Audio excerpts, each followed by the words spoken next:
Bismillahirrahmanirrahim. Assalamualaikum warahmatullahi wabarakatuh. Salam sejahtera untuk kita semua yang terhormat. Pak Halim selaku dosen pengantar teknik industri dan juga teman-temanku yang saya banggakan. Sebelumnya perkenalkan, nama saya Achmat Zaim Muzaki, biasa dipanggil Zaim. Saya dari Teknik Industri Kelas A, NIM 221 0312 001. Dan pada hari ini saya akan menjelaskan pada Anda membawakan sebuah materi tentang perancangan dan juga perencanaan. Baik, berikut merupakan daftar pembahasan yang akan saya jelaskan kepada teman-teman semua, dimulai dari pengenalan awal, kemudian definisi, lanjut ke pendapat ahli, ruang lingkup, tujuan manfaat, waktu baku dan waktu standar, metode yang digunakan dan juga terakhir komponen rancangan kerja. Oke, kita mulai dari pengenalan awal itu sendiri, di mana rancangan dan pengukuran kerja merupakan disiplin ilmu yang dirancang untuk memberitahukan pengetahuan mengenai prinsip dan juga prosedur yang harus dilaksanakan dalam upaya memahami efektivitas serta efisiensi kerja. Yang dimana ada 3 poin terutama, yaitu motion dan time study, methods engineering, dan juga work design.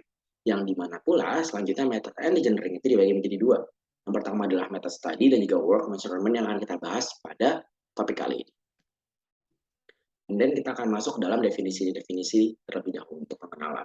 Kita mulai dari definisi rancangan kerja yang dimana ilmu yang terdiri dari prinsip-prinsip dan teknik-teknik untuk mendapatkan rancangan kerja terbaik dari sistem kerja yang terdiri dari manusia, mesin, material, dan peralatan kerja, serta lingkungan kerja, agar sistem tersebut dapat berjalan secara efektif dan juga efisien pada akhirnya.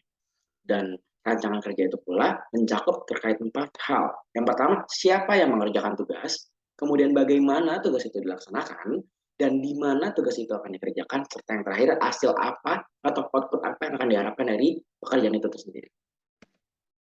Dan selanjutnya akan kita bahas tentang pengukuran definisi pengukuran kerja itu adalah sebuah aktivitas untuk menentukan waktu yang dibutuhkan oleh seseorang operator atau pekerja memiliki yang dimana skill rata-rata dan terlatih dalam melaksanakan kegiatan kerja yang normal dan juga tempo kerja yang normal.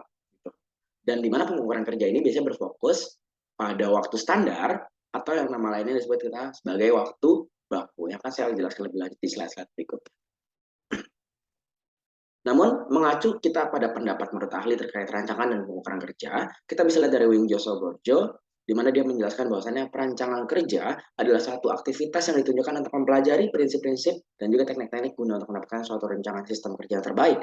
Dan dijelaskan pula oleh Rinawati serta dan kawan-kawan, di mana pengukuran waktu kerja atau time study pada dasarnya merupakan suatu usaha untuk menentukan lamanya waktu kerja yang diperlukan oleh seorang operator untuk menyelesaikan suatu pekerjaan. Baik, kita akan bicara tentang ruang lingkup dari topik permasalahan kali ini. Yang dimana dimulai dari penataan sistem kerja, bersifat menata unsur-unsur sistem kerja itu sendiri yang sudah saya sebutkan seperti manusia, alat, dan juga lingkungan dalam suatu sistem berjalannya suatu pekerjaan, yang dimana berisikan sebuah prinsip-prinsip nih yang akan mengatur berbagai komponen-komponen sistem kerja tersebut untuk bisa mendapatkan alternatif-alternatif sistem kerja yang terbaik untuk dijalankan. Dan kalau kita lihat dari sistem pengukuran sistem kerja, yang dimana bersifat itu lebih mengukur kebaikan rancangan sistem yang bersangkutan terkait pekerjaan tersebut, yang dimana berisikan cara-cara gitu, suatu sistem pengukuran kerja terhadap teknik-teknik seperti waktu, tenaga, ataupun akibat-akibat secara psikologis maupun sosiologis. Jadi yang dibedakan dari ruang lingkup kedua hal ini adalah bagaimana salah satu membahas prinsip-prinsip dan satunya lagi membahas sebuah cara-cara yang lebih praktik. And then kita akan masuk terhadap tujuan serta manfaat, yang dimana ketika kita memanfaatkan, kita mempelajari topik pada kali ini, kita akan mengetahui bagaimana tingkat ketercapaiannya suatu perusahaan itu akan tercapai, kemudian bagaimana bisa menjadi sebuah sarana penyediaan pengembangan bagi pegawai itu sendiri, pengembangan potensial diri, dan memperbaiki kinerja untuk periode-periode berikutnya, yang dimana itu akan memberikan sebuah pertimbangan secara sistematik dalam membuat keputusan bagi pemimpin-pemimpin perusahaan-perusahaan itu sendiri untuk kemajuan dari perusahaannya, atau juga bisa memberikan sebuah achievement dan juga sebuah hukuman-hukuman terhadap pegawai-pegawai yang menjalankan pekerjaan di suatu perusahaan tersebut, dan juga bisa memotivasi seluruh manajer dan juga pegawai, dan yang terakhir adalah menciptakan sebuah akuntabilitas publik terhadap perusahaan itu sendiri untuk bisa menjadi bisnis yang berkelanjutan ataupun perusahaan yang berkelanjutan.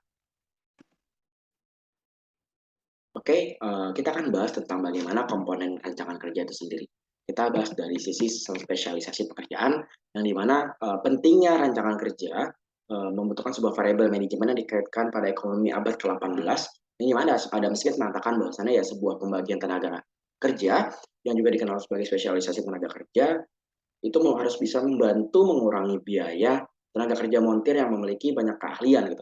Hal ini dapat dicapai dengan seperti pengembangan ketangkasan kerja, terus juga meminimalisasi waktu yang dibutuhkan untuk bisa mencapai output yang dihasilkan dari pekerjaan tersebut, dan juga misalkan pengembangan perangkat-perangkat atau research ya, atau tools-tools yang bahkan membantu pekerjaan-pekerjaan itu untuk bisa mencapai hasil yang lebih efisien dan lebih cepat. Dan kita bisa bahas tentang ekspansi pekerjaan, yang dimana pada tahun-tahun terakhir ini tuh terdapat usaha-usaha untuk meningkatkan kualitas lingkungan kerja yang beralih dari spesialisasi tenaga kerja yang lebih bervariasi dibandingkan pada umumnya gitu. Sehingga bagaimana aspek-aspek lainnya bisa dapat tergandeng bersama untuk bisa pada akhirnya mencapai output yang dihasilkan dengan hasil yang lebih kompleks serta memiliki kualitas yang lebih tinggi daripada umumnya. Yang dimana bisa dibilang variasi ini akan membuat sebuah fleksibilitas dan memberikan ruang berkembang serta keuntungan bagi karyawan serta organisasi dari perusahaan itu sendiri. Dan selanjutnya kita akan bahas tentang bagaimana komponen psikologis yang ada di dalamnya dari rancangan kerja. Yang salah satu strategi sumber daya manusia untuk bisa menjaga keefektivitasan yang tertinggi harus butuh pertimbangan-pertimbangan yang tepat gitu. Seperti bisa kita lihat dari mencakup sifat-sifat otonomi, umpan balik, identitas pekerjaan, keragaman keahlian, hubungan, dan lain semacamnya. Terus juga kita akan masuk ke dalam tim mandiri yang memotivasi, di mana banyak organisasi di kelas dunia telah mengadopsi tim-tim yang membantu perkembangan serta kepercayaan mereka, meningkatkan value mereka, bisa membuat sebuah quality di antara perusahaan-perusahaan tersebut, yang dimana pada akhirnya itu akan membentuk sebuah tim yang mandiri, sebuah sistem yang berjalan tanpa harus digerakkan gitu, seperti ya bisa kita bilang seperti autopilot system, yang dimana bisa memiliki keterbatasan perluasan pekerjaan. Dan selanjutnya di mana biaya modal tuh akan lebih apa ya, berikut keterbatasan karena yang diperluas dan bagaimana biaya modal yang lebih tinggi, kemudian bagaimana perbedaan perorangan serta tingkat upah yang lebih tinggi juga pada akhirnya. Dan yang terakhir adalah bagaimana membuat sebuah motivasi serta sistem intensif untuk bisa mengenai sebuah penting membahas keberlanjutan tentang komponen psikologis tadi, sehingga bisa memberikan sebuah pandangan pada sejumlah faktor kerja serta motivasi untuk bisa mendapatkan sebuah faktor tambahan lainnya. Salah satunya ada faktor keuangan, yang dimana ketika uang sering bertindak sebagai penggerak psikologis orang sekaligus juga sebagai penggerak finansial mereka sendiri. Dengan dimana dengan penerapan sistem intensif ini itu bisa didasarkan pada waktu standar per tugas atau jumlah produk yang dibuat. Oke, tentang ngebahas tentang insentif tadi, itu berkaitan terhadap waktu standar atau waktu baku. Sebenarnya apa sih tentang waktu standar atau waktu baku yang sudah kita bahas tadi? Dan waktu yang dibutuhkan oleh seorang pekerja yang memiliki tingkat kemampuan rata-rata dalam penyelesaian suatu pekerjaan dan sudah meliputi kelonggaran waktu yang diberikan pula untuk tetap memperhatikan situasi serta kondisi mereka yang harus dipekerjakan dalam menyelesaikan pekerjaan tersebut. Dan pada umumnya, waktu standar ataupun waktu baku itu digunakan sebagai pertama, adanya indikator penentuan jumlah tenaga kerja yang harus dipekerjakan atau dibutuhkan bagi perusahaan tersebut. Yang kedua, untuk bisa mengekspektasikan atau bisa menargetkan output yang akan dihasilkan pada akhirnya dari pekerjaan tersebut. Dan yang terakhir adalah alat untuk membuat sebuah rencana penjadwalan kerja atau scheduling yang bisa dikenal dalam sebuah istilah profesional. And then berikutnya juga merupakan kegunaan-kegunaan lainnya dari waktu standar, dari penentuan jadwal perencanaan kerja yang sudah saya sebutkan, kemudian penentuan biaya standar serta persiapan anggaran, estimasi biaya produk sebelum diproses, jadi kayak ada pra-proses serta setelah proses, kemudian penentuan efektivitas mesin atau efektivitas tools dan lain semacamnya, penentuan upah, pengawasan biaya, penentuan secara langsung maupun tidak langsung. Dan kita akan membahas tentang metode yang biasanya digunakan dalam pengukuran atau perencanaan kerja. Ada yang disebut secara langsung dan ada juga yang disebut secara tidak langsung. Disebut secara langsung ya karena pengamat berada di tempat objek yang sedang diamati gitu, atau bisa dilihat secara langsung tanpa ada sebuah pembatas atau tanpa diperantarai sesuatu. Sedangkan ketika membahas pengukuran waktu secara tidak langsung, ialah bagaimana pengamat tidak berada di lokasi atau di sekitar objek pengukuran tersebut hingga harus dibantu oleh sebuah tools atau sebuah perantara. Dan berikutnya kita akan bahas mulai dari pengukuran langsung terlebih dahulu. Ada dua, yang dimana pertama ada stopwatch time study atau STS, dan ada work sampling. Jadi kalau STS ini tuh pertama diperkenalkan oleh Frederick Taylor pada abad ke-19 dan diaplikasikan pada pekerjaan-pekerjaan yang singkat, yang sifatnya tuh berulang namun singkat atau biasanya disebut repetitif. Dan untuk bisa menyelesaikan suatu siklus pekerjaan yang bisa dipergunakan oleh semua pekerjaan yang sama gitu. Jadi kayak bisa dibilang seperti generalis lah. Kalau work sampling itu pertama kali digunakan oleh sarjana Inggris, dia bernama LHC Tippett dalam aktivitas penelitiannya di industri tekstil, dan telah terbukti nih ternyata bahwasannya work sampling ini ternyata sangat efektif dan efisien untuk digunakan dalam mengumpulkan informasi terkait kerja mesin serta operatornya pula. Seperti itu. Nah, kalau kita bahas tentang pengukuran tidak langsung, di mana secara tidak langsung akan dilakukan sebuah data waktu baku dengan menggunakan data waktu gerakan. Dan and then ada 3 step biasanya yang dilakukan untuk pengukuran tidak langsung ini.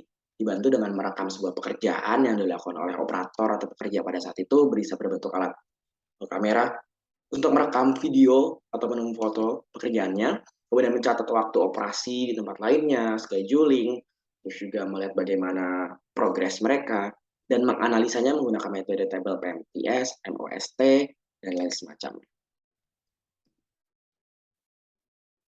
Baik, mungkin sekian saja yang bisa saya sampaikan terkait bab pengukuran serta perancangan kerja. Apabila terdapat kekurangan dan kesalahan, mohon dibukakan pintu maaf-maafnya. Dan saya harap materi yang bisa saya sampaikan pada hari ini dapat memberikan output yang baik, serta memberikan sebuah ilmu dan wawasan yang bisa memberikan sebuah kontraktif dan juga pengembangan bagi teman-teman semua. Kurang lebihnya mohon maaf. Terima kasih atas perhatiannya. Wabillahi taufiq wal hidayah. Wassalamualaikum warahmatullahi wabarakatuh.